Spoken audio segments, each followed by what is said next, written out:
In the small hours of the morning of March 28, 1942, German forces defending the French port of Saint-Nazaire looked out onto the Loire estuary and witnessed an alarming sight: a destroyer speeding at full steam toward the harbour, followed by a small flotilla of motor launchers.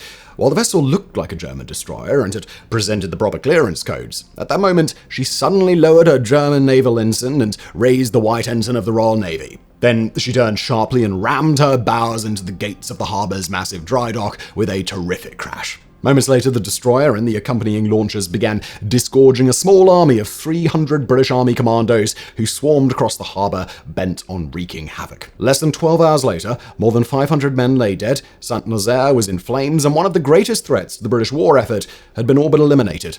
This is the story of Operation Chariot, the most audacious special forces operation of the Second World War. On June 4th, 1940, the last troops of the British Expeditionary Force were evacuated from the beaches of Dunkirk. Its strength severely depleted and most of its weapons and equipment still in France, the BEF was ill-equipped to repel the coming German invasion of the British Isles. Only the might of the Royal Navy and the Royal Air Force now stood between Britain and total Nazi domination. Yet Prime Minister Winston Churchill still believed the army had a role to play in the months ahead, and just 2 days after the Dunkirk evacuation, wrote to his chief military assistant, General Hastings Ismay, that, quote, "Enterprises must be prepared with specially trained troops of the Hunter class who can develop a reign of terror down these coasts, first of all on the butcher and bolt policy." End quote. These special troops, initially dubbed the Special Service Brigade, soon became known as the Commandos, after the quick-moving, hard-hitting squads of Dutch bar settlers who had given British forces such trouble during the South African War of 1899 to 1902.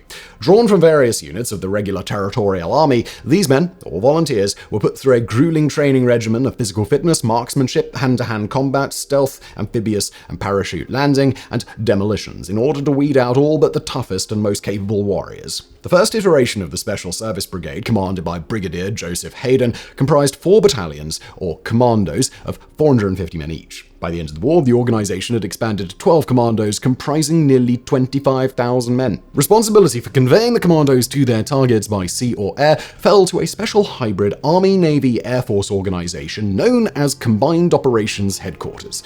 Officially formed on July 17, 1940, Combined Operations was initially placed under the command of Admiral of the Fleet Roger Keyes, a veteran of the First World War, who in April 1918 had masterminded an audacious naval raid on the German-held ports of Bruges and Ostend in Belgium. The aim of the raid was to scuttle obsolete ships at the mouths of the Bruges-Ostend Canal, preventing German U-boats moored in the canal from reaching the open sea. While the operation was ultimately a failure, it would provide the blueprint for the raid on Saint-Nazaire 24 years later. On October 27, 1941, Admiral Keyes was replaced by Lord Louis Mountbatten, an experienced naval officer who had commanded the destroyer HMS Kelly in Norway and the Mediterranean. Mountbatten was also a close relative of the British royal family, being the uncle of Prince Philip, Duke of Edinburgh, and second cousin to King George VI, and later he served as the Viceroy of India.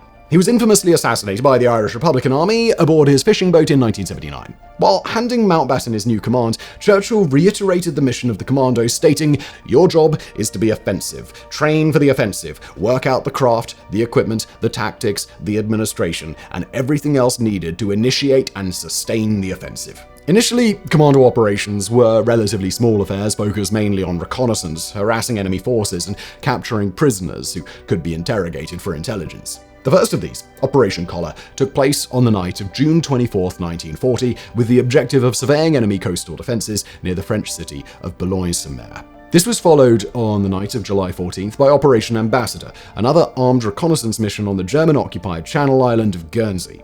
Both raids achieved negligible results, succeeding only in killing 2 German sentries in France and cutting a single telephone line on Guernsey. Nonetheless, these early raids taught the Commandos valuable lessons, and subsequent operations were far more successful. On the night of March 4, 1941, 500 men of numbers 3 and 4 Commandos carried out Operation Claymore against the German-occupied Lofoten Islands in Norway. The raid was a stunning success, resulting in the destruction of the island's important fish oil and glycerine production facilities, the sinking of 11 enemy ships, the capture of 228 German and Norwegian collaborationist prisoners, and, of most strategic importance, the capture of an Enigma cipher machine and codebooks from a German armed trawler, all at the cost of a single wounded British soldier.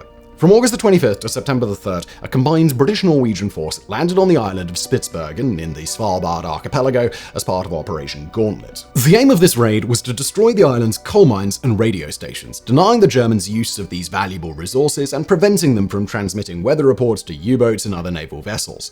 Once again, the operation was a complete success. The Germans were completely unaware of the operation until it was over, and all the civilians on the island were safely repatriated to Norway. The Commandos returned to Norway on the night of December the 26th, 1941, in the twin raids Operation Anklet and Operation Archery, launched against the Lofoten and the nearby island of Vagsøy. Carried out by 870 men of numbers 2, 4, 6, and 12 commandos and the Norwegian Independent Company, the operation resulted in the destruction of 11 enemy ships and several fish oil factories, ammunition depots, telephone exchanges, and radio stations, as well as the killing of 120 German soldiers and the capture of 98. In the process, the British suffered 22 killed and 57 wounded and lost 8 supporting aircraft. Yet despite these mounting successes, the Commandos were about to be handed a mission unlike anything they had ever faced before.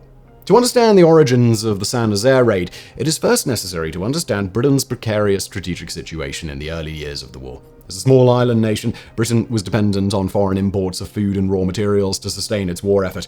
As a result, as soon as war broke out, the U-boat arm of the German Kriegsmarine under the command of Admiral Karl Donitz launched a massive campaign of unrestricted submarine warfare against British and Allied merchant shipping, aimed at starving the British Isles into submission. By early 1942, the U-boat fleet numbered some 250 vessels and was sinking more than 300,000 tons of shipping every month.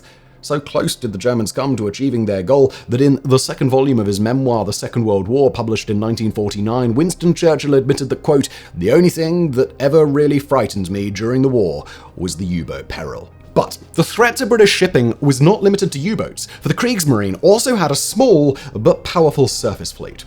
In early 1942, this included Scharnhorst-class battlecruisers, Scharnhorst and Gneisenau, and the Hip-class heavy cruiser Prince Eugen, then anchored at Brest Harbor in France, and the Deutschland-class heavy cruisers or pocket battleships Admiral Scheer and Lutzow, stationed in Norwegian waters. But the vessel the British feared the most was the mighty Bismarck-class battleship the Tirpitz. At 52,600 tons, it was the largest battleship ever built by a European nation. On January 14, 1942, Tirpitz was deployed to Trondheim Fort to counter an anticipated British invasion of Norway. Here, she posed grave threat to the Arctic convoys, which carried war material from North America, Iceland, and the British Isles to the Soviet Union via the ports of Arkhangelsk and Murmansk. However, the scenario the British most feared was Tirpitz breaking out into the North Atlantic, where she could wreak havoc on the vital transatlantic convoys keeping Britain afloat. Such a mission, codenamed Operation Rheinenbung, had already been attempted the year before by Tirpitz's sister ship Bismarck along with Prince Eugen. On May 24, 1940, the raiding forces were intercepted by the Royal Navy battlecruiser HMS Hood and battleship HMS Prince of Wales, but in the ensuing engagement, known as the Battle of the Denmark Strait, Prince of Wales was severely damaged and Hood suffered a catastrophic explosion and sank, taking all but 3 of her 1,418 crew with her. In the wake of this devastating loss, the Royal Navy dispatched a task force, including the battleships HMS Rodney and King George V, and the aircraft carriers HMS Victorious and Ark Royal, with one simple order: sink the Bismarck.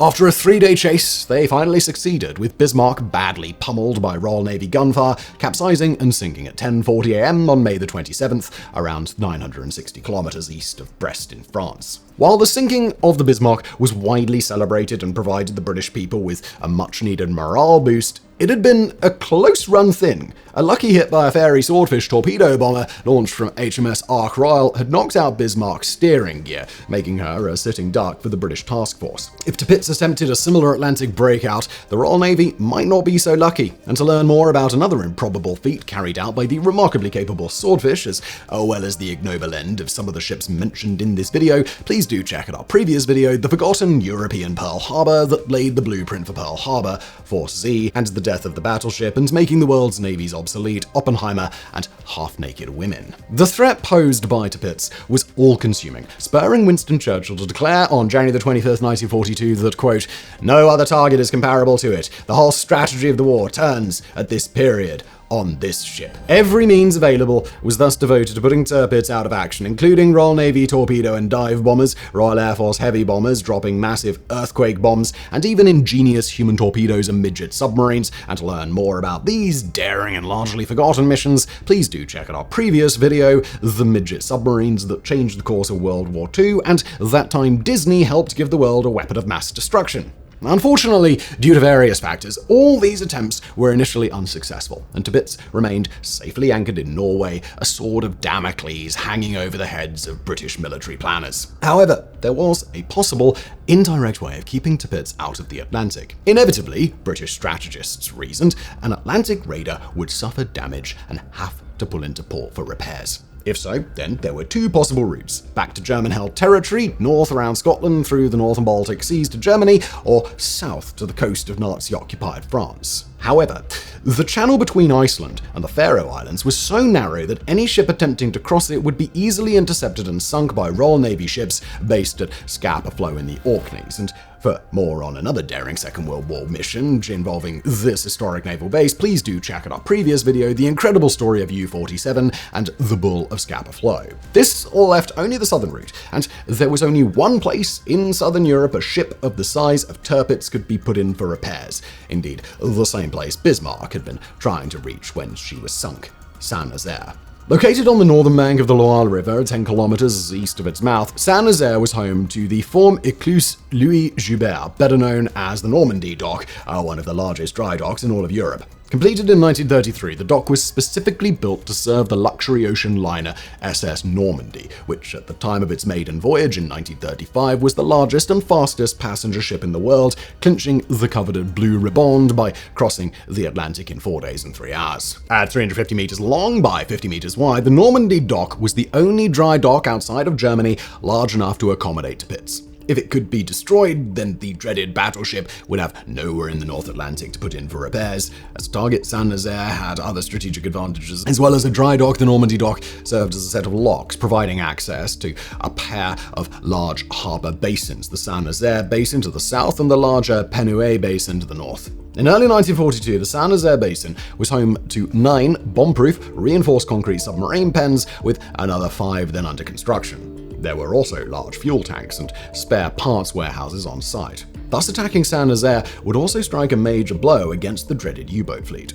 A commando raid on Saint-Nazaire had actually been proposed as early as August 1941, but quickly rejected as impractical. The estuary near the harbour was a shallow mud flat, only 1 kilometre wide and 5.5 metres deep at its deepest, with only a single dredged lane, Charpentier's Channel, through which any ships could pass. Any ship small enough to cross the shallow flats, planners deduced, would be easily destroyed by German shore defences, while any ship large enough to survive enemy fire would be restricted to the dredged channel and detected long before it reached the harbour. Another problem was the sheer size of the gates or caissons used to close the Normandy dock, which measured a whopping 51 meters long, 16.5 meters tall, and 11 meters thick. Carrying and placing enough explosives to destroy these structures, the U-boat pens, pump houses, fuel tanks, and other vital harbor equipment would require more commandos, around 300, than could be feasibly carried by a small raiding flotilla. It was not until early January 1942 that Captain J. Hughes Halley, Chief Naval Planner of Combined Operations Headquarters, suggested an ingenious solution.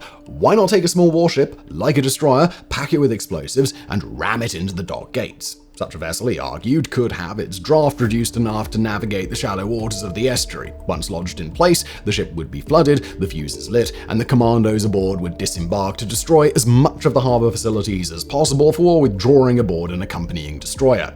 Lord Mountbatten liked the plan, and preliminary preparations began in late January under the codename Operation Chariot. Headquarters for the operation were established at a seaside hotel in Falmouth. Command of the Army component was given to Lieutenant Colonel A.C. Newman of the No. 2 Commando, while the naval component was assigned to Royal Navy Commander Robert E.D. Red Ryder. The first order of business was to choose a date for the raid. Not only did the tide have to be high enough for the attacking flotilla to navigate the estuary, but the night long enough to allow it to approach and withdraw under the cover of darkness. Commander Ryder approached experts from the Liverpool Tidal Institute, who determined that the night of the 29th to the 30th of March would provide ideal conditions. The 5 days following would also be acceptable, but after that, the nights would be too short and the operation would have to be postponed until the following autumn. Ryder and Newman had only 2 months to plan this incredibly complex operation. The next task was to find a ship to ram the Normandy dock gates. At first, the Free French destroyer Oragon was suggested, but soon rejected as this would involve letting the French in on the plan, a potential security risk. At the same time, the Royal Navy was reluctant to sacrifice any of its ships and pushed for the destroyer to be dropped from the mission. But Newman and Ryder held firm, insisting that the vessel was essential to successful completion of the operation. Ultimately, they secured the use of HMS Campbeltown, formerly the American Wickes-class destroyer USS Buchanan. Originally launched in 1919, Campbeltown entered Royal Navy service in 1940 as part of the so-called Destroyers for Bases agreements, in which the US Navy traded 50 obsolete destroyers for land rights in British possessions in the Western Hemisphere, such as Newfoundland, Jamaica, the Bahamas, and Antigua. Newman and Ryder traveled to Portsmouth in early March to inspect the Campbeltown, though Newman was denied access on account of his Army uniform. His presence, the Navy argued, might tip off a spy as to the nature of the operation. On March 10th, Campbeltown sailed to Devonport to undergo extensive modifications. To help reduce her draft, her 3 4-inch guns, torpedo tubes, depth charge throwers, and all ammunition were removed, and her internal components were stripped bare. She was then rearmed with 8 20mm Orcleon automatic cannons for anti-aircraft defense and a single 12-pounder quick-firing gun fitted to her forecastle. Her bridge was fitted with 1/4-inch steel plates with vision slits for protection against small arms fire, while additional armor was fitted to her gunwales to shield the commandos who would ride into battle on her open deck. Finally, 2 of her 4 funnels were removed and the remaining 2 cut at a rake-back angle, giving her the rough appearance of a German torpedo boat. The warhead to destroy the dock gates comprised 24 heavy depth charges totaling 4 1/4 tons of explosives. To protect the explosives from the impact and prevent them from being dismantled by the enemy, they were placed behind the steel pillar supporting Campbeltown's forward turret and encased in her heavy steel plates and concrete. During the raid, the explosives would be set off by standard 8-hour delay pencil detonators commonly used by the Commandos, Special Operations Executive or SOE saboteurs, and French and other resistance fighters. These contained a spring-loaded firing pin held back by a metal wire, as well as a small glass ampule of acid and a soft copper sleeve. To activate these devices, an operator crushed the sleeve and ampule using pliers. The acid then slowly ate away at the wire, which eventually snapped and released the firing pin, striking a percussion cap and setting off the detonator. And to learn more about another daring World War II mission that made use of similar devices, please do check out our previous video that time Britain pitted a few canoeing commandos against a fleet of Nazi ships and won. Incredibly, all these modifications were completed in only 9 days. However, to Newman and Ryder's dismay, they had only succeeded in reducing Campbeltown's draft by 2 feet. Even at high tide, there would only be a maximum 2 feet clearance between the destroyer's hull and the harbour bottom. But with D-Day fast approaching, there was no time to correct this problem. The planners could do nothing but hope that Campbeltown would not run aground before reaching the dock gates. But Campbeltown would not be sailing alone. Accompanying the destroyer on her fateful voyage was a small flotilla of 16 Fairmill B motor launches, or MLs, small vessels designed for various coastal duties including minesweeping and anti-submarine patrols. Built of wood, MLs measured 34 meters long and were powered by twin 650 horsepower engines, giving them a maximum speed of 18 knots. For Operation Chariot, the vessels were fitted with 2 1900-litre auxiliary fuel tanks, increasing their range to 1600 kilometers, and had their main armament of a single 3-pounder gun and twin Lewis machine guns replaced with 2 20mm Orcleon anti-aircraft guns. 4 of the vessels were also fitted with twin 18-inch torpedo tubes for defense against any German warships that the flotilla might encounter. Early launch was crewed by 2 to 3 officers and 10 ratings of the Royal Navy Volunteer Reserve or its Canadian, Australian or New Zealand equivalent, and would carry 15 commandos into battle. Rounding out the flotilla were a Fairmill C motor gunboat, MGB 314, and a Vosper motor torpedo boat, or MTB 74. Measuring 36 meters long, MGB 314 was powered by 3 850 horsepower engines, giving it a top speed of 26 knots, and was armed with 3 2-pounder automatic cannons and 2 50-caliber machine guns. Captained by Lieutenant Dunstan Curtis, it would serve as Newman and Ryder's command vessel during the raid. Meanwhile, MTB-74 had been added to the operation at the insistence of an eccentric Royal Navy officer, Sub-Lieutenant Michael Wiki Wynne. At Wynne's direction, the vessel's torpedo tubes had been moved to the foredeck for a planned attack on the battlecruiser Scharnhorst in Brest Harbor. Wynne's plan called for him to sail MTB-74 right up to the harbor's anti-submarine boom, whereupon he would fire the torpedoes at the Scharnhorst before retreating. The torpedoes, nicknamed Wynne's weapons, were specifically modified to sink to the bottom of the harbor and explode after a given delay, breaking the battlecruiser cruiser's keel. However, before Wynne could carry out his likely suicidal plan, Scharnhorst, Gneisenau, and Prince Eugen carried out Operation Cerberus, aka the Channel Dash, steaming out of Brest and up the English Channel to the safety of the German ports. Wynne saw Operation Chariot as an ideal opportunity to make use of his unique vessel, though the operation planners were less convinced. Though MTB-74 had 3 800-horsepower engines, these were constantly breaking down, causing it to lurch intermittently between a plodding 6 and a roaring 40 knots. The planners also disapproved of Wynne himself, with one calling him mad as a hatter. Indeed, Commander Ryder initially refused to let Wynne join the operation, but Wynne eventually prevailed, though he and MTB-74 were placed at the rear of the flotilla, where they could cause the least trouble. Due to their enormous fuel consumption, both MGB-314 and BTB-74 would be towed most of the way to Saint-Nazaire by HMS Campbeltown and her escorting destroyers HMS Atherstone and HMS Tyndale. Finally, the Royal Navy submarine HMS Sturgeon would sail ahead of the flotilla and take up a station at the mouth of the Loire estuary, a lamp on her conning tower acting as a navigation beacon to guide the raiding force towards Saint-Nazaire. While these preparations were underway, the planners pieced together a complete picture of the target and formulated their plan of attack. As previously mentioned, the port of Saint-Nazaire comprised 2 main basins, the smaller Saint-Nazaire Basin to the south and the larger Penhoet Basin to the north. There were 3 entrances to these basins, a main entrance to the south, flanked by 2 breakwaters or jetties to form an avant-port, the old entrance to the east, and the Normandy dock itself further north. There was also a smaller breakwater known as the Old Mole, jutting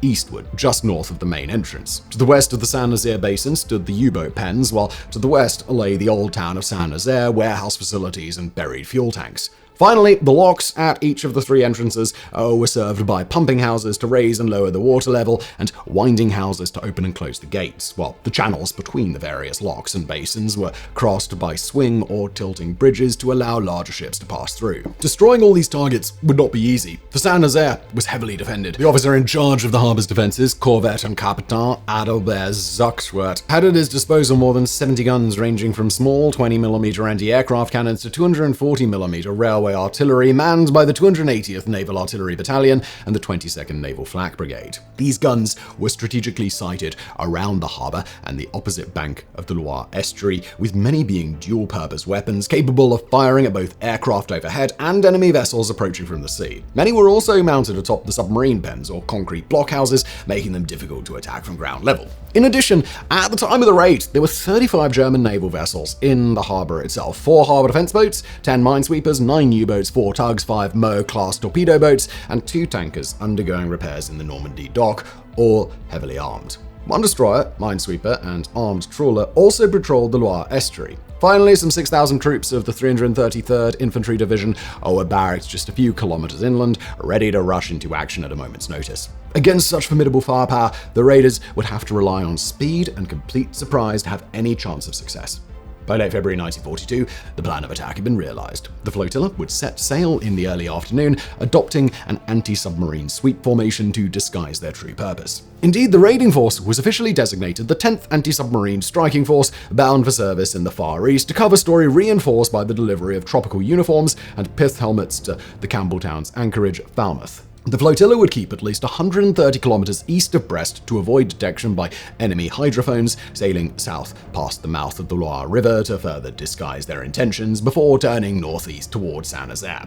The route was divided into 6 waypoints labeled A, B, C, D, E, and Z, with point Z being marked by HMS Sturgeon at the mouth of the estuary. Here, the escorting destroyers would depart, leaving the raiders to carry out their mission alone. The main attack would be preceded by a diversionary air raid carried out by RAF Bomber Command, which would target the dock area before moving to the old town of Saint-Nazaire, the idea being to direct the defenders' attention upward rather than seawards.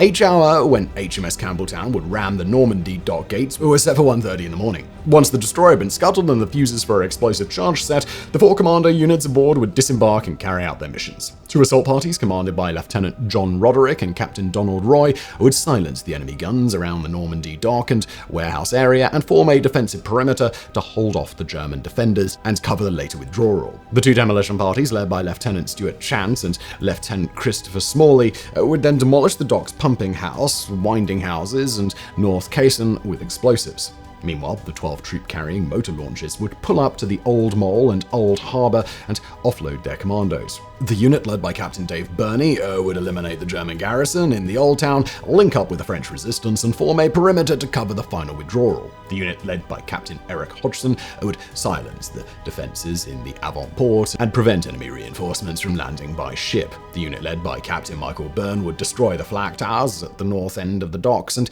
help defend the swing bridge until it could be blown, while Special Task Party Captain Richard Hooper would destroy 2 gun positions at the old entrance and sink any ships in the Saint-Nazaire basin.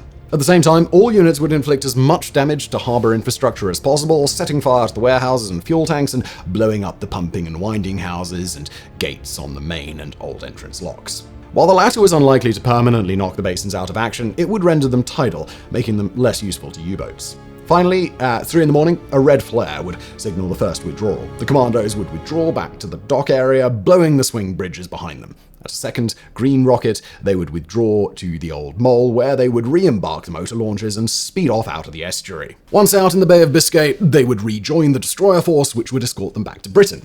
Start to finish, the operation would take no more than 2 hours. Then, 8 to 12 hours later, the explosives aboard Campbeltown would detonate, knocking the Normandy dock out of action. Due to the high likelihood of confusion during such a complex night operation, the Commandos were ordered to dye their webbing gear bright white and carry blue lamps on their weapons for identification. They were also issued special boots with soft rubber soles, with Lieutenant Colonel Newman instructing his men that, quote, "If you hear anyone whose boots are crunching on the ground, you can shoot him. He'll be a German." Finally, Newman devised a call and response password, which, he figured, would be impossible for any German to pronounce properly. War weapons weak, answered by Weymouth. Due to the sheer weight of explosives, detonators, and other equipment they would have to carry, the demolition parties would only be armed with 45 caliber Colt 1911 pistols. However, they would be supported by 14-man protection parties and assault parties armed with rifles, grenades, Bren light machine guns, and Thompson submachine guns, who would provide covering fire and take out enemy defensive positions. And to learn more about the fascinating development of this historic weapon, please do check out our previous video, The Story of the Iconic Tommy Gun. The plan for Operation Chariot was approved by Lord Mountbatten on February the 24th, and the following day by the Joint Chiefs of Staff. And while the strategy and hardware of the raid were being worked out further south, the 265 commandos selected to carry out the attack were training hard at their home base in Ayr, Scotland. 173 had been drawn from Colonel Newman's own 2nd Commandos, while the remaining 92 were drawn from numbers 1, 2, 4, 5, 9, and 12 Commandos. To work out the best means of destroying the dock facilities, Combined Operation Headquarters called in Captain William Pritchard of the Royal Engineers, a former railway engineer and explosives expert who had won the Military Cross for blowing a bridge and slowing down enemy forces during the Dunkirk evacuation. As luck would have it, he had also conducted extensive studies on blowing up dockyards with hand-placed explosives. Under the direction of Captain Pritchard and Royal Navy Lieutenant Nigel Tirpitz, the Commando demolition parties rehearsed the attack on the King George V dry dock at Southampton, which had actually been modelled on the Normandy dock at Saint-Nazaire. So thorough was this training that the Commandos rehearsed by day, blindfolded, and finally at night, repeating the drill again and again until they could perform every task by heart. In mid-March, the Commandos boarded the troop transport Princess Josephine Charlotte and sailed to the operations headquarters at Falmouth. But while on the 18th, the officers were shown scale models of the docks and briefed on the overall plan, for security reasons they were not told exactly where they would be landing. All they knew was that it would be heavily defended and that their chances of returning home to Britain were slim. To drive home this point, at the end of the briefing, Lieutenant Colonel Newman read the officers a message from Lord Mountbatten. "We are writing you off. I'm confident that you can get in and do the job, but we cannot hold out much hope of you getting out again. Even if you are all lost, the results of the operation will have been worth it. For that reason, I want you to tell all the men who have family responsibilities or who think they should stand down for any reason that they are free to do so, and nobody will think any the worse of them." Unsurprisingly, not a single man backed out of the operation.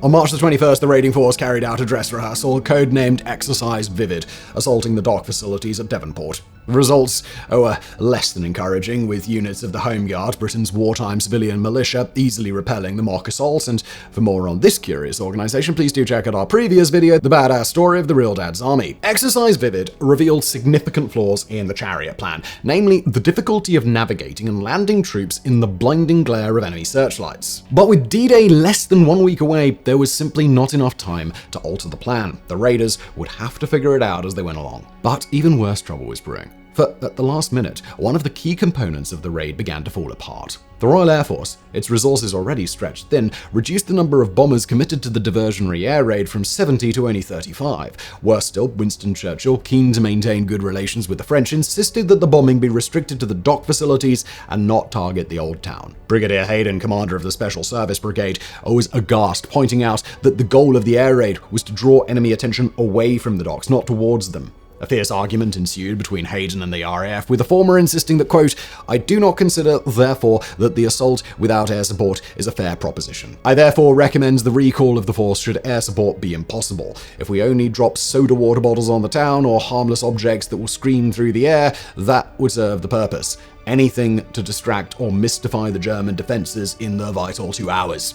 End quote. Finally, on March the 24th, Lord Mountbatten and the Chiefs of Staff Committee intervened, convincing the RAF to raise the number of bombers to 62. The raid would proceed as originally planned. However, air crews were ordered to keep above 2,000 meters altitude, only bomb targets they could clearly identify, and drop only one bomb per pass. It was a less than ideal arrangement, but it was the best that could be arranged under the circumstances. Soon after, it was decided to move the operation up 2 days to the night of the 27th and 28th of March. On March the 25th, the Commandos were finally informed of the target and ordered to carry out last-minute preparations. In a ritual, which had become routine by this point, the men bathed, donned clean underwear to prevent wounds from becoming infected, wrote out their wills, and removed all insignia except rank badges from their uniforms so that if captured, they would reveal as little information as possible to the enemy. For security purposes, the Commandos were also ordered to spend their final night before the raid below decks aboard the cramped motor launchers. Finally, on the morning of March 26th, the Commandos received a signal from Operation Headquarters: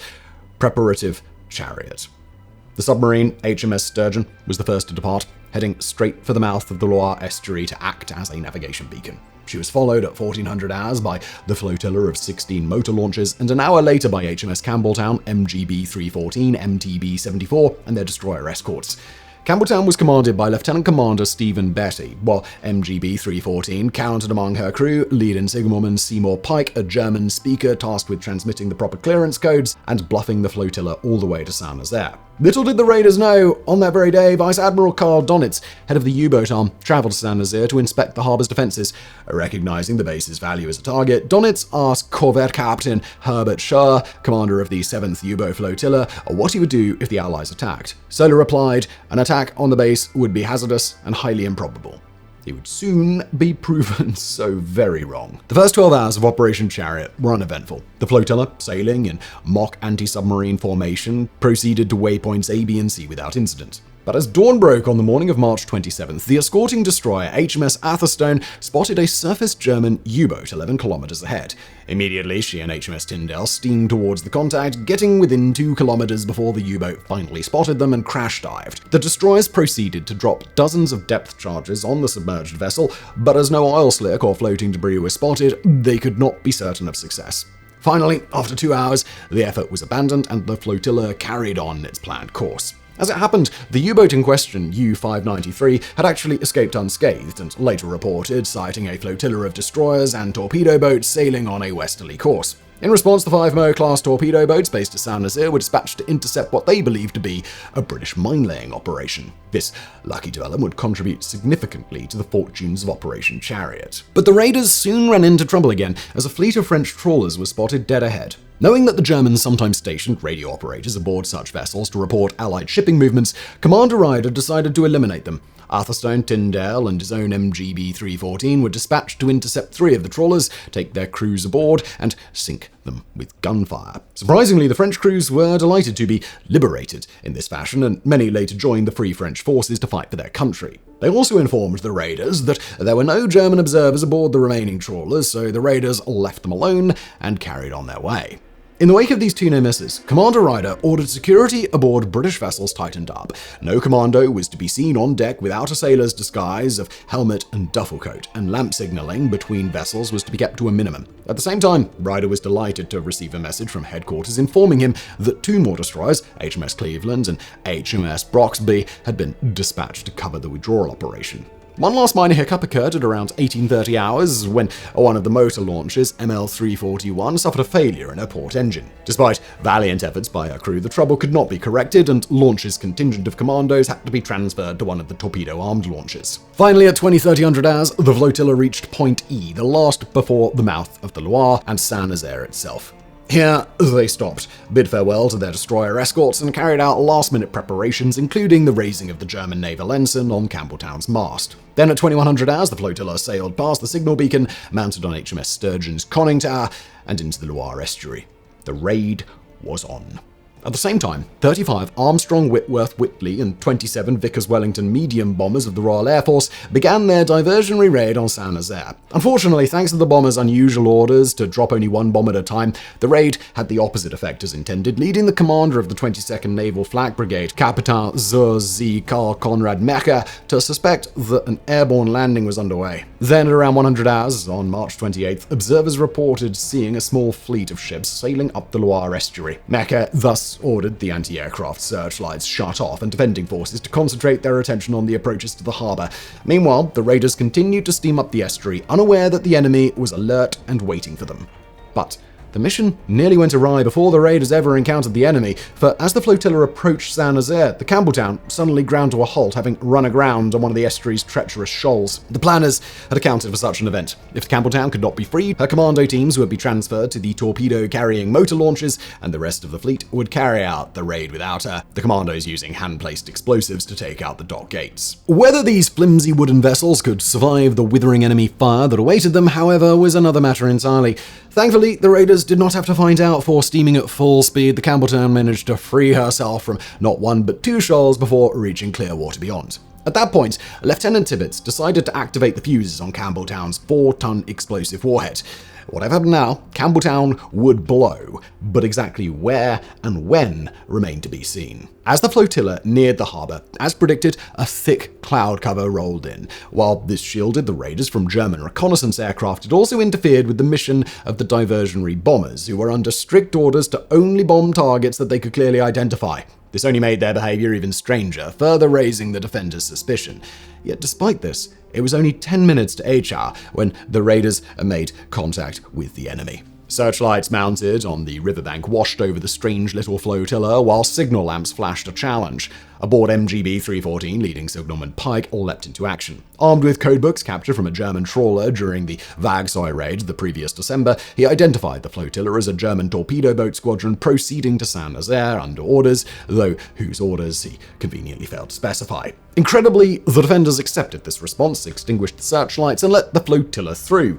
But it was not long before another defensive battery opened fire on the raiders, prompting Pike to signal in German that they were a, quote, ship being fired upon by friendly forces. Once again, the defenders were fooled and the firing ceased. But soon after, the raiders' remarkable luck ran out. While actual German ships would have stopped when fired upon, Campbelltown and her escorts instead accelerated to full speed.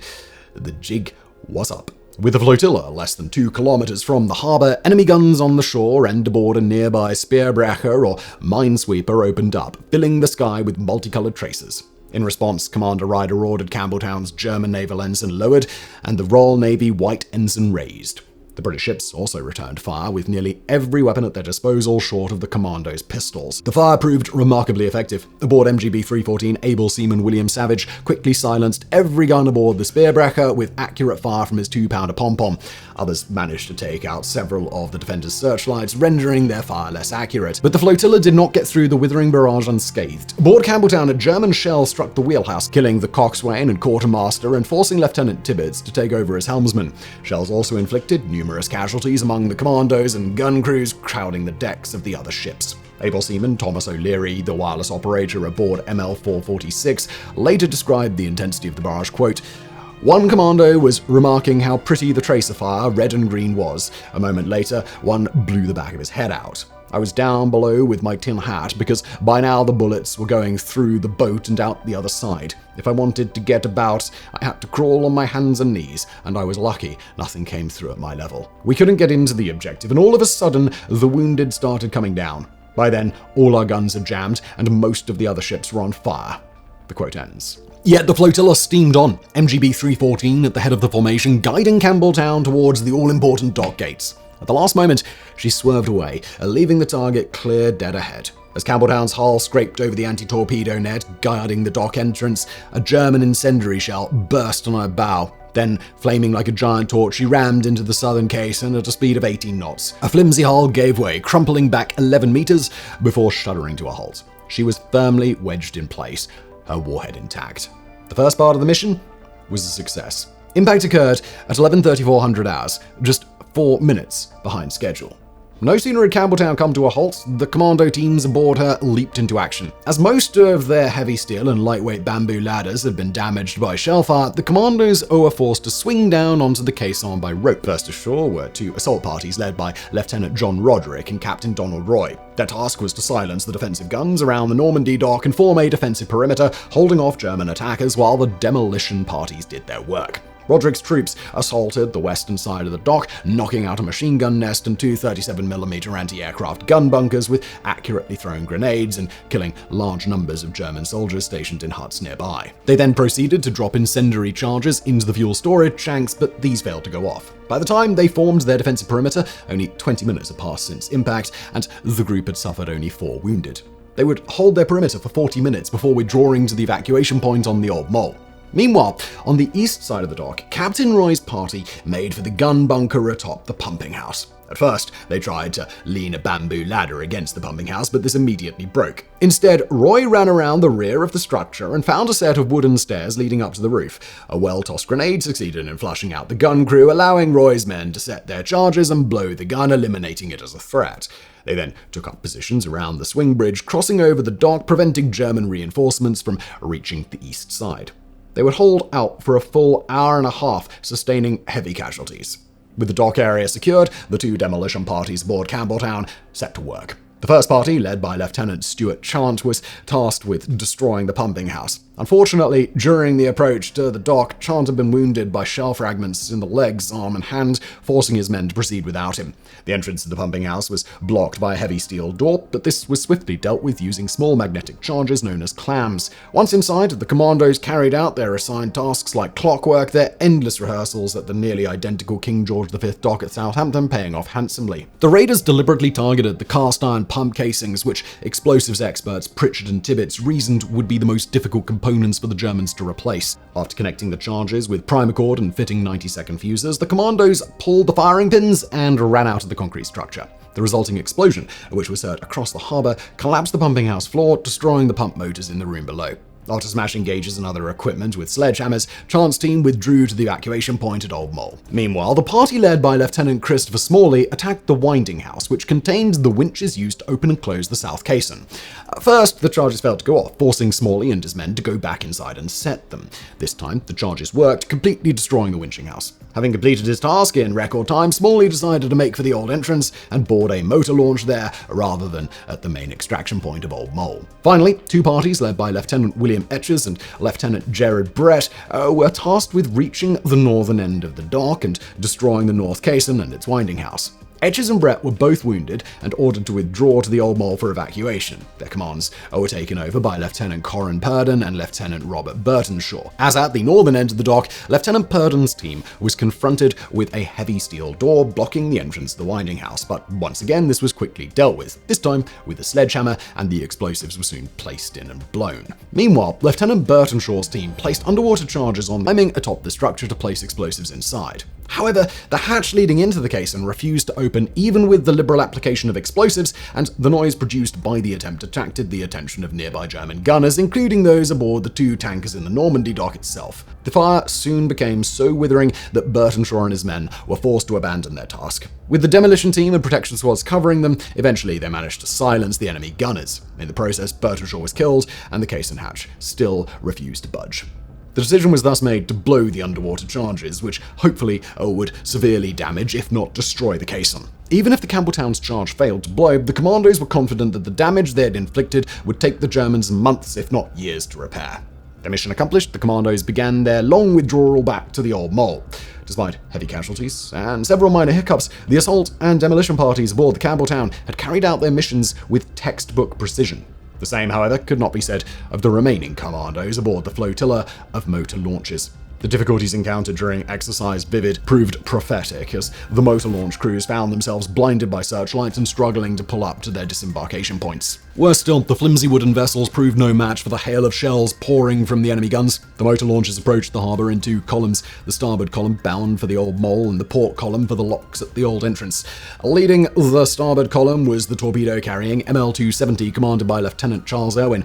Immediately, a well-aimed German shell destroyed his rudder, causing him to drift aimlessly around the river until he finally regained control and withdrew to the open sea. Behind him was ML-447, commanded by Lieutenant Thomas Platt and carrying a commando party commanded by Captain David Burney, whose task was to destroy gun positions around the Old Mole and form a defensive perimeter around the area. On approaching the mole, however, the launch was struck by a shell, burst into flames, and drifted into the river. Platt ordered all aboard to abandon ship, but few managed to reach the shore, with most being swept out to sea and either drowning or succumbing to hypothermia. Among the few survivors was Troop Sergeant Major Edward Hewitt, who managed to pull himself ashore before collapsing from exhaustion. He was later captured by the Germans. Next in line was ML-457, commanded by Lieutenant Thomas Collier and carrying two demolition parties commanded by Captain William Pritchard and Lieutenant Philip Walton, plus their protection squad commanded by Lieutenant William Tiger Watson. Their task was to destroy the swing bridge and lock gates at the main harbour entrance. As with the others, their launch was struck by shell fire and burst into flames, but this time the Commandos managed to scramble up the landing steps of the Old Mole and get ashore.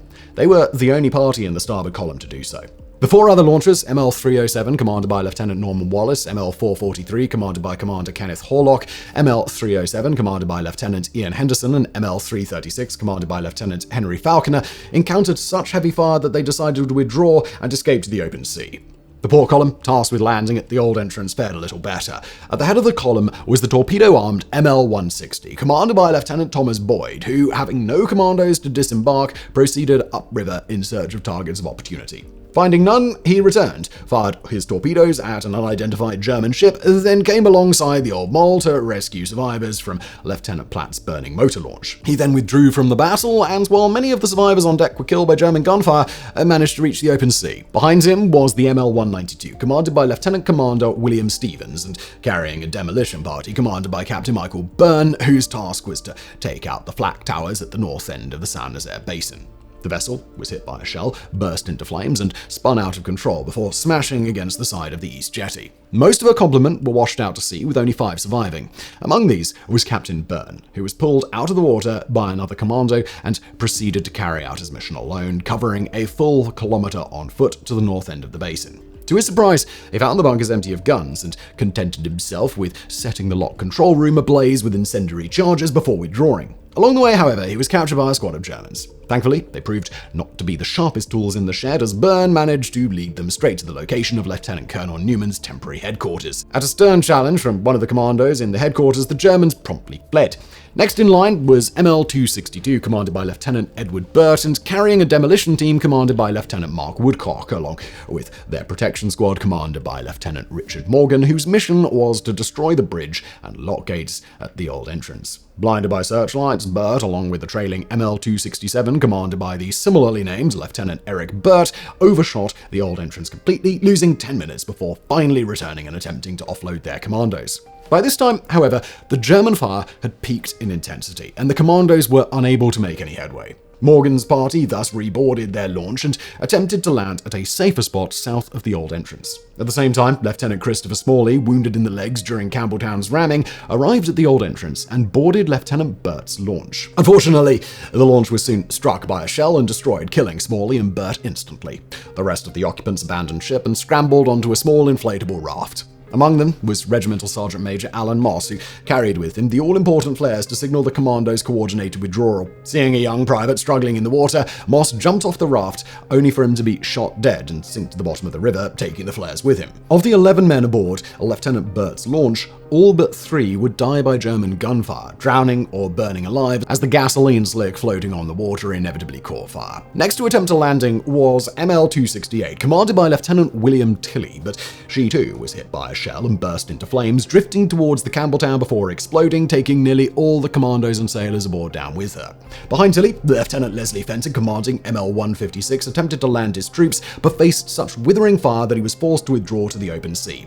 ML-177, commanded by Lieutenant Mark Rodier, carrying a demolition party commanded by Troop Sergeant Major Ernest Haynes, had better luck, managing to land his commandos before attempting to take on and evacuate the crew of the Campbeltown. During the evacuation, a shell struck Campbeltown's bridge, killing Rodier, but narrowly missing Campbeltown's commander, Lieutenant Commander Betty. Last in the port line was the torpedo-carrying ML-298, commanded by Lieutenant Neville Knock, who used his onboard weapons to attack the enemy defenses before attempting to pick up survivors. However, his vessel was struck by a shell and exploded, forcing his crew to abandon ship.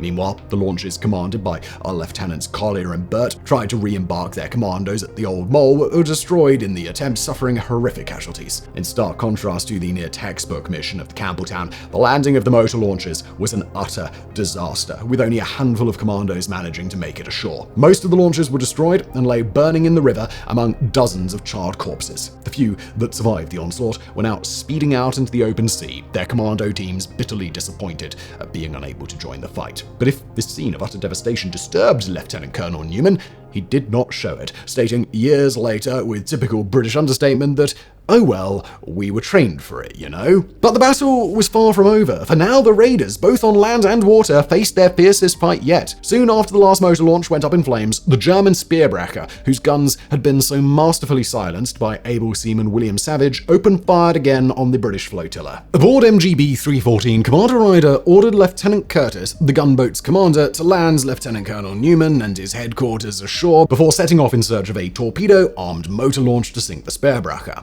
On landing, Newman was joined by leading signalman Pike, who, having accomplished his main task, now became the Lieutenant Colonel's personal bodyguard. At that moment, the scuttling charges aboard Campbeltown went off, the destroyer's stern settling to the harbor's bottom. Even if a demolition charge did not go off, it would take weeks for the Germans to remove the wreck and repair the damage to the dock gates. The eccentric Sub-Lieutenant Wynne, originally tasked with sinking Campbeltown if the scuttling charges failed, instead sailed MTB-74 to the old entrance and fired his delayed action torpedoes at the lock gates. Thankfully, they did not detonate on impact, the blast from which would have obliterated the torpedo boat at such close range. His mission complete, Wynne withdrew from Saint-Nazaire at a blistering 40 knots. At this speed, it should have been impossible for the German guns to hit him, but after covering nearly 10 kilometers, Wynne decided to slow down and pick up survivors in the water. That was a fatal mistake, for at that moment, a well-aimed shell obliterated MTB-74, blowing her crew into the water. Of the 33 men aboard, only 3, Wynne, Petty Officer Steward William Lovegrove, and Stoker, Alfred Stoker, survived to be captured by the Germans. Back on shore, Lieutenant Colonel Newman and his party made their way towards the dockyard building he had selected as his temporary headquarters. To their surprise, the Germans, by complete coincidence, had chosen the exact same building as their HQ. After capturing a stray German soldier, the party sent him into the building to tell the others to surrender. At that moment, however, some of the ships in the basin opened fire on the party. In one of the most extraordinary feats of badassery of the entire raid, Troop Sergeant Major Haynes grabbed a 2-inch mortar and began raining accurate fire on the enemy ships, swiftly silencing their guns. Behind him, Newman and his party cleared out the HQ building with grenades and set up shop. Meanwhile, the handful of commandos who had managed to land from the motor launches struggled to reach their objectives. While the Old Mole was still controlled by the Germans, Lieutenant Pritchard led his party past it and pushed on to his main objective, the bridge over the main objective. Upon reaching it, however, he changed his mind and instead decided to place charges on the hulls of 2 ships in the Saint-Nazaire basin. But while searching for other targets of opportunity, Pritchard was wounded by gunfire and disappeared. He was later revealed to have died of his wounds. At the same time, Lieutenant William Watson's protection party was making their way through the old town to the bridge over the main entrance, but encountered difficulties in the form of curious French civilians. Thankfully, a quick burst of submachine gun fire into the air convinced them to go home, but Watson's party never reached their objective, for they were soon intercepted by a runner who called them back to Newman's headquarters. It was time to end the battle and withdraw. The signal flares having gone down with Regimental Sergeant Major Moss, Newman sent Lance Corporal Jack Harrington as a runner to find and bring in Captain Roy and Lieutenant Roderick's assault parties, who were still defending their perimeters. Once assembled, the group of 100 commandos, many of them wounded, fought their way across Docklands to the Old Mole and freedom, or so they thought. Instead, they encountered a scene of utter devastation with not a single motor launch left intact to take them home. As Newman later recalled, the scene was difficult to describe. Fire and smoke were everywhere, and small arms fire was coming from most of the buildings around us. Stan Day dealt with some screaming Germans up an alley between two buildings close by us. Why do they scream so? With his typical stiff upper lip, Newman made a joke about transport being unavailable, as per usual, and began weighing his options. Knowing that his men would not countenance surrender, he instead issued 3 orders. Do our best to get back to England, not to surrender until all our ammunition is exhausted, not to surrender at all if we can help it. The most direct way home, he reasoned, was to escape into the countryside and make their way south through neutral Spain to Gibraltar. With most of the original Commando parties having been cut to pieces, Newman reorganized his party into groups of 20 men, later recalling, quote, "When the group leaders reported, their salutes and bearing might well have been back in Scotland, and the orders to fight inland were received with grins which reflected their delight at being able to continue the scrap." Under intense fire, the party fought their way towards what became known as the Bridge of Memories, the swing bridge leading across the old entrance locks from the old to the new town of Saint-Nazaire. While Troop Sergeant Major Haynes laid down with a Bren light machine gun to provide covering fire, the Commandos ran across the exposed bridge into the new town. Luckily, the Germans had forgotten to adjust their gun sights for the longer range, and most of the bullets fell low and pinged harmlessly off the bridge girders. Once across, the Commandos continued to meet heavy resistance, including from a motorcycle sidecar combination and an armored car, both of which they managed to neutralize or evade. Searching for a place to lie low, Captain Roy's party finally encountered a woman who beckoned them into her basement. A few miles later, however, a squad of German soldiers came marching down the stairs because the house, it turned out, was also the local police station. As Roy later stated, quote, "Thus ended a short and, except for a few exceptions, enjoyable party." Recognizing Roy's mistake, Newman pressed on through the town, leading the Germans on a merry chase. Quote, "I remember going headfirst through a window into somebody's kitchen, there to see the breakfast or supper laid out in a check tablecloth, and thinking how odd it all was." Eventually, he found a large cellar outfitted as an air raid shelter and ordered his men inside so that they could rest. But soon, they too were discovered and captured by the Germans. But while as prisoners of war, the raiders should have been safe, while stripping them of their equipment, the Germans discovered the Fairbairn Sykes fighting knives, the iconic weapon of the Commandos, strapped to their thighs. Already wound up and angered by the ferocity of the raid, the Germans lined the Commandos up against the wall, intending to execute them as spies and saboteurs. At the last moment, Newman intervened, arguing to the German commander that their knives were as legitimate a weapon as a soldier's bayonet, and that, quote, "If you can find a single German soldier who has been stabbed in the back with a knife, you can take us all out and shoot us." After several long, tense minutes, the commander returned and informed Newman, "Your explanation has been accepted." The Commandos breathed a sigh of relief. For them, at least, the war was over. But for the sailors and soldiers aboard the retreating motor launchers and gunboat, a new battle was just beginning. The first to arrive at the rendezvous point was ML 306, commanded by Lieutenant Henderson. While the escorting destroyers Atherson and Tyndale were not due for several more hours, at 5:30 a.m., Henderson spotted the bow wakes of several ships in the darkness. It was a fleet of 5 German Mo-class torpedo boats which had been sent out in pursuit of the phantom British minesweeping fleet. Spotting something in the distance, the fleet's commander, Captain Zur Moritz Schmidt, dispatched the torpedo boat Jaguar, commanded by Lieutenant Frederick Karl Paul, to investigate. Though the lightly armed motor launch stood no chance against the much larger torpedo boat, Lieutenant Henderson ordered his gunners to man their weapons and prepare to stand and fight. Indeed, the moment Jaguar switched on her searchlight, it was immediately knocked out by a well-placed shot from ML 306. A furious exchange of gunfire ensued, though Lieutenant Paul soon decided to take the launch as a prize and swung around to ram her. After several ramming attempts, which Henderson narrowly dodged, Paul fired his vessel's 106mm gun, destroying the launch's bridge and killing Henderson. Yet, the shattered little vessel fought on, with one of the wounded commandos aboard, Sergeant Thomas Durant, manning the launch's twin Lewis machine guns and continuing to fire at Jaguar until he was finally killed. Finally, Lieutenant Ronnie Swain, the ranking officer still alive, decided that enough was enough and surrendered to Jaguar, whose crew took him and his remaining men on board. At that moment, HMS Atherstone arrived, but instead of engaging, Lieutenant Paul decided to steam back at full speed towards Saint-Nazaire. Meanwhile, HMS Tyndale encountered and briefly exchanged fire with the remaining German torpedo boats before they, too, fled back to port. Finally, at 7:50 a.m., MLs 156-270 and 446, along with MGB 314, rendezvoused with Athelstan and Tyndale. ML 156 was severely damaged and slowly sinking, so a crew and commandos were transferred aboard Athelstan, and the launch scuttled before the flotilla at last began its long journey back to Britain. But the Germans were not about to let the raiders get away so easily, and sent wave after wave of Heinkel HE-111 and Junkers Ju-88 bombers to intercept the fleeing flotilla. In response, Bristol Beaufighter heavy fighters of the Royal Air Force and the Royal Navy's Fleet Air Arm flew 22 sorties, while the Royal Navy dispatched 2 more destroyers, HMS Cleveland and HMS Brocklesby, to cover the raiders' retreat.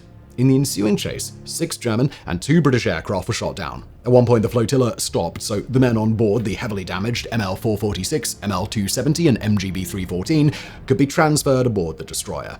This proved a lucky decision, for it threw off the timing of a formation of 100 HE-111s dispatched from the Netherlands, which consequently failed to find and attack the flotilla. Later that afternoon, the flotilla finally sailed into Falmouth. The following day, they were joined by the remaining 3 motor launchers, ML-160, 443, and 307, who, having missed the rendezvous, had been forced to make the treacherous crossing unescorted. Operation Chariot was over.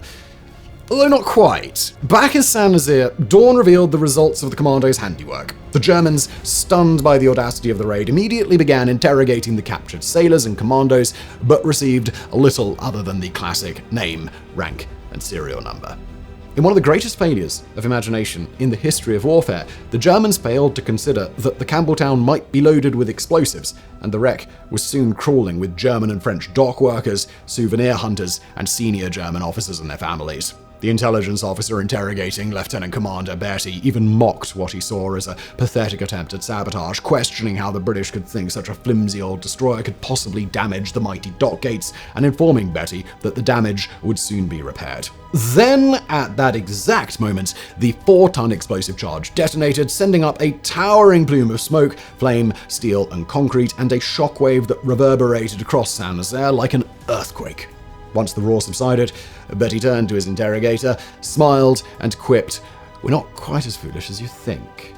The explosion took place at noon, 8 hours later than expected, a fact generally attributed to defective acid in the pencil detonators. Nonetheless, it was effective, blowing the South Dock caisson clean off its tracks and flinging it into the basin beyond. The inrush of water then carried the Campbeltown, its bowels blown clean off, into the dock itself.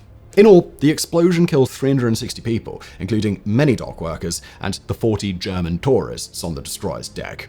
Then, 4 hours later, Lieutenant Wynn's delayed action torpedoes detonated, demolishing the main entrance lock gates. The Germans, unaware of these weapons, suspected sabotage by the French resistance and began rounding up residents of the old town of Saint-Nazaire and sending them to prison camps. The remaining residents were threatened with decimation, the summary execution without trial of every 10th person, on the slightest suspicion of sabotage or collaboration with the enemy. German troops, jumpy after the previous night's intense combat, also opened fire on French civilians and forced laborers from Organization Tot, inflicting many casualties. As can be imagined, the Saint-Nazaire Raid infuriated Adolf Hitler, who ordered an immediate investigation. The first report, prepared by Wehrmachtheer or Army General Field Marshal Gerd von Rundstedt, concluded that the raid was foreseeable and that no one individual or organization could be blamed for its success. Unsatisfied with this answer, Hitler ordered another investigation, overseen by Wehrmacht Chief of Operations Staff General Burst Alfred Jodl, who placed the blame squarely on the Navy.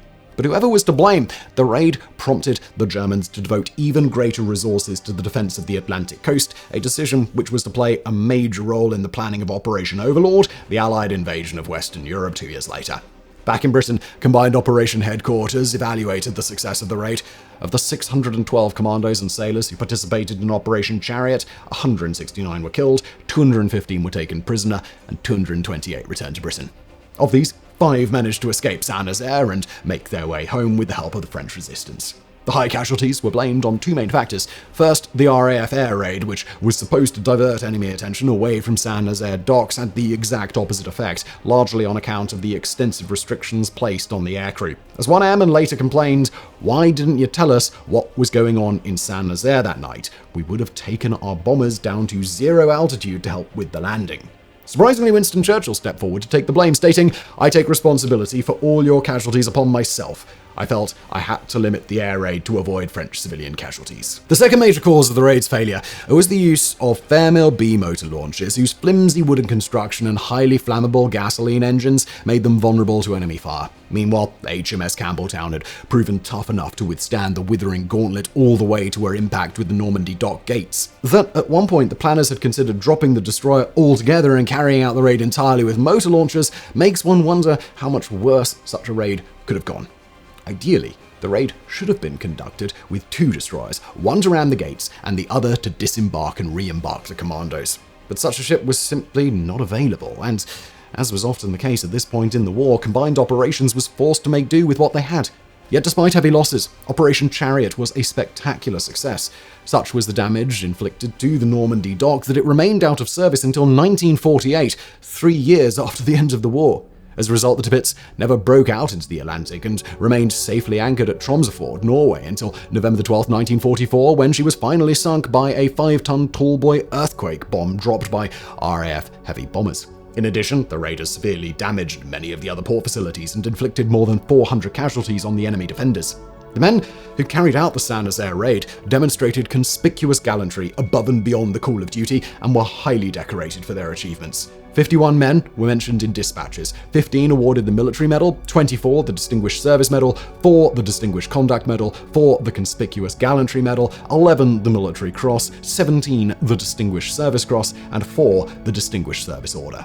Finally, no fewer than 5 men received Britain's highest award for gallantry, the Victoria Cross. Lieutenant Commander Betty for his masterful ramming of the dock gates, Lieutenant Colonel Newman and Commander Ryder for commanding the overall attack, Able Seaman Savage for his expert silencing of enemy guns in the opening minutes of the attack, and Able Seaman Savage for his heroic last stand against the German destroyer Jaguar. Operation Chariot was a spectacular demonstration of what a small group of highly motivated raiders could accomplish. However, it was to prove the high watermark for the British Commandos. In the wake of the raid, the Germans strengthened their defenses along the Atlantic coast, making further operations far riskier. Indeed, the next major commando operation, the August 19, 1942 raid on the French port city of Dieppe, was a complete disaster, with nearly 70% of the raiding force being killed, wounded, or captured.